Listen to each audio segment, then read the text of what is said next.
చూస్తే కేసీఆర్ గారి మీద కక్షతో అధ్యక్ష ఆఖరికి నన్ను జైల్లో కూడా పెట్టడం జరిగింది అధ్యక్ష. అయినప్పటికీ ఏనాడు మా పార్టీ నాకు అండగా నిలబడలేదు అధ్యక్ష.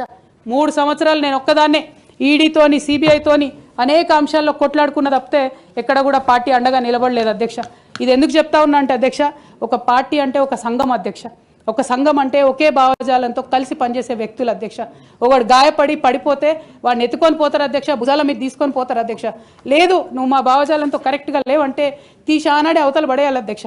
అట్లా కాకుండా అదే పార్టీలో కొనసాగాలి, కానీ పార్టీ మీకు అండగా నిలబడదు అనేటటువంటిది కరెక్ట్ కాదు అధ్యక్ష. ఇది డెమోక్రటిక్ సిస్టంలో కాన్స్టిట్యూషన్ని ఉద్దేశంతో మీరు ఈరోజు కౌన్సిల్లో మీ మాటలు మీ చర్యలు ఏ ఉద్దేశంతో మీరు ఈరోజు మరి అక్కడ మాట్లాడి కంటతడి పెట్టినారని అడుగుతా ఉన్నాం.